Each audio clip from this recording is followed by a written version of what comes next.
Hello guys, how are we doing? As you can see, we finally hit Iridescent for Season 4 rank play. I'm going to be going through the class sets I've been using up to this point, as well as a pretty decent S&D gameplay. I dropped 13 kills and managed to finish the game with a clutch and a ninja defuse, so it's definitely worth the watch. So yeah, I know I haven't done a class setup in a video in a while, so I just thought I'd show you what I'm currently running. So let's crack into that, and then you guys can crack on and watch the gameplay I've got followed up, which is, as I say, a spicy S&D game.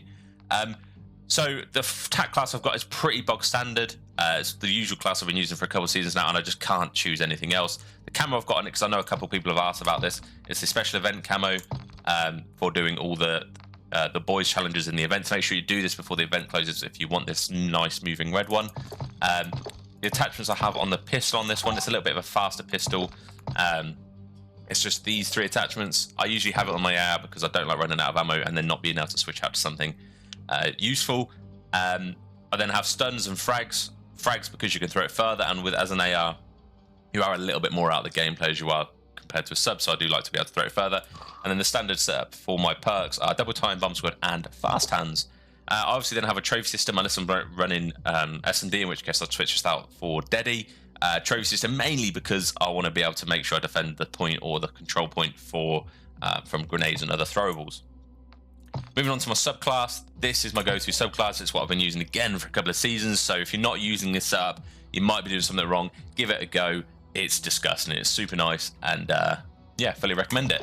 I then run with a knife, unless I'm on hydroelectric, in which case I put a pistol on this, because when you're in the water, I like to be able to surprise my enemies with a little pull out of a pistol, and you can just gun them under the water with a gun rather than having to get really up close to knife them or rise to the top and pull out your sub.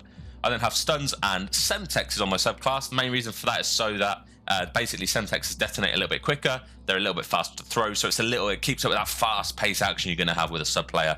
And then my perks are the same, unless I'm playing Mikado S&D, in which case I change it to this rank 2, which basically swaps battle hardened for bomb squad, and it means I can get to P2 on defense without being stunned and then stopped and then slowed down and then naded eventually. So if you want to get to P2 safer, nice little trick to put battle hardened on and just sprint for it, because chances are your stun won't hit you for as hard and you can get there.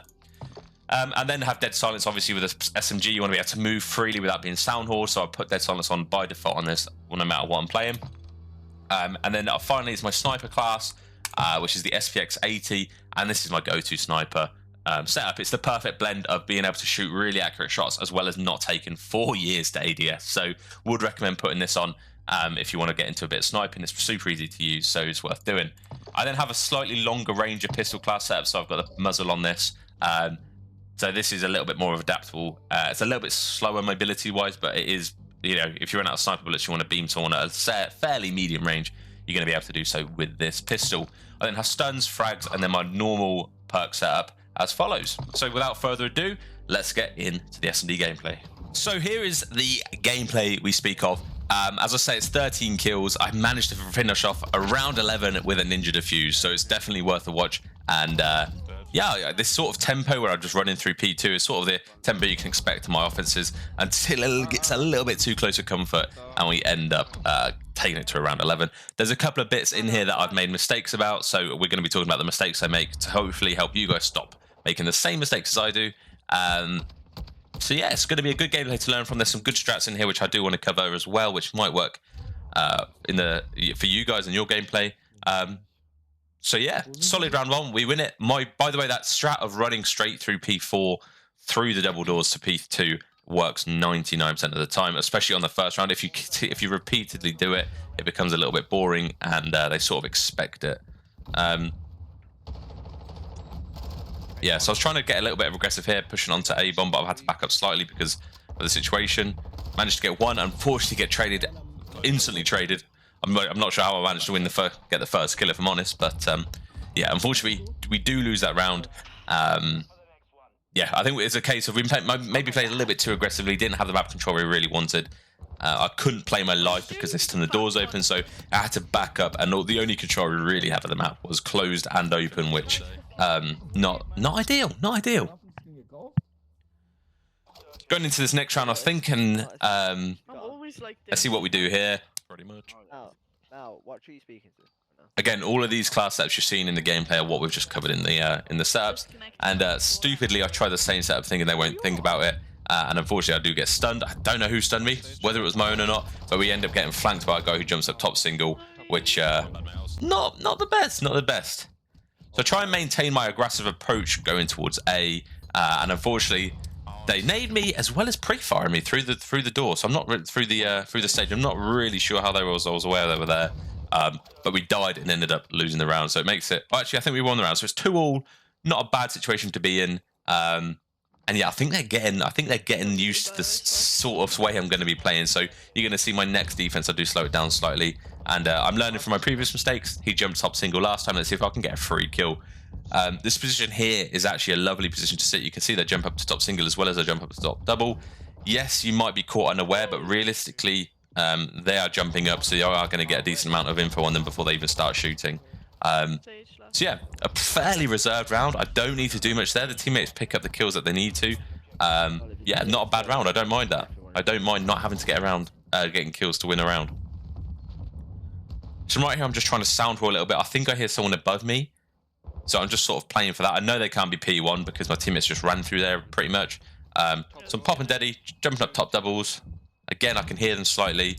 Get the first kill, leaving it in a 4 versus 1. So let's be real, we're not going to lose this. So we're playing a little bit aggressive here, moving up the map in like a line so that they can't slip through, and manage to get the kill.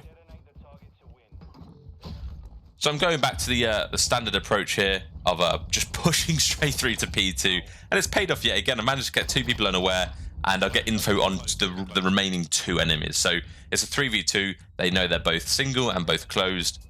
So this is surely a win, right?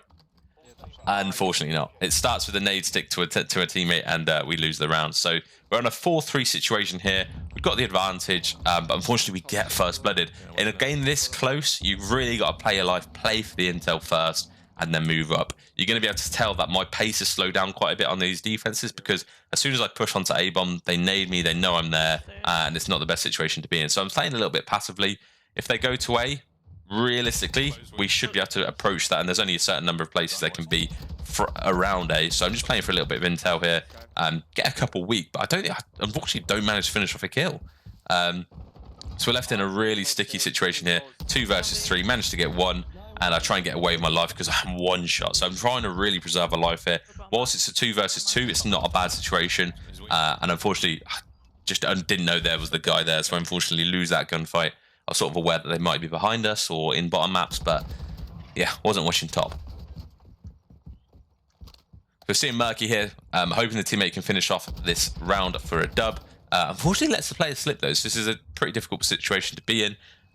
You've really got to know where they are. You've popped Deddy, so the investment has been made, but they've sat in a pretty good position there and just caught them off guard. So again, I'm changing up the strat. I don't want to do the same strat every time, so I'm just watching the P1 or side door jump up, and I think I've got a free kill. I don't know where my bullets were going. They didn't wall bang at all. I must have shot all the wooden slats, the stairs, and we are now in a 5-4 situation, which you never really want to be in. This is not a situation that will benefit you whatsoever. So this is a nice angle to watch P1. As long as you make sure that nobody can jump out of single or double, and you've got somebody watching that, you pretty much cover that cross to B. And they don't really expect this. They sort of look top map, so they don't look this deep top map. So this is a nice little angle to take. And again, we're playing for that initial intel. I've got teammates playing quite aggressively at B, at A, and actually from this where I am here, you're going to be able to see that I can actually watch their whole cross to A. So managed to get 1, managed to get 2, and they must have been commenting that the teammate was weak there because they were just sprinting. It was like playing zombies. But we managed to get a 3-piece there to finish the round and bring it back to a round 11, ladies and gentlemen. I don't know. Realistically, they made a huge cock up there. They should have just chilled. Maybe got bombed down. They knew where one player was. And yeah, they really only have to watch just a handful of angles between them. So I take a similar approach here. In my head, I think it sort of worked. If the teammates pulled a little bit further back and didn't give up their lives so easy, we might win this. So I take the same approach as before. And you know what it's like. Round 11, people like to try really bizarre stuff, really bizarre tactics. I'm thinking they might push B here. So playing quite reserved again, playing my life. Because at the end of the day, if I die, I'm in no control of what the result of the game is going to be. So yeah, managed to get the first kill at trees. And unfortunately, teammate sort of gets traded out, so it's back to a 3v3 situation. I get the info on one player, so I'm very aware of where they could be. And from the situation, again, this is the same position I was beforehand. I can see the entire cross. I might not be able to get the kill, but I'll get the intel, and I've got a grenade. So my idea here, I watch the cross. If they cross over to A, I just throw a nade up, and it at least will damage them. But unfortunately, that's not the case. So this is a good cross setup here. I'm watching their A cross, my teammate's watching the B cross, so we'll get intel. I see 2 crossed A, so I'm thinking, you know what, I'm going to nade it, I'm going to try and get behind us. I think they maybe know where both of us are, so they're probably not going to expect us to flank quite so quickly. Managed to get a team member off guard. Teammate managed to get one who gets traded out, unfortunately. And I'm thinking, I'm just going to hop this. He's either open or close. He's not going to go close because he thinks that's where I think he's going to be, because that's where he's just got the kill. He's probably going to try and reposition. So I wouldn't be surprised if he ran bottom R or tried to flank my P1, because chances are he's going to think I'm going to take a little bit more time than that to try and find him, or at least try and get the trade. But sticking the bomb works 90% of the time in those sort of situations, because chances are they are repositioning. So yeah, I know it's not the most cracked gameplay I've ever put out, but it was good learning gameplay for both yourself and me, because I obviously like to learn from these as well. So that's it. Hope you enjoyed the video. As I said, this is a fairly old gameplay. I don't even think I'm halfway through Crimson 3 yet. But in any case, we made it iridescent. Hope you use the class setups I've put at the beginning of this. And I'll catch you in the next one. Ciao.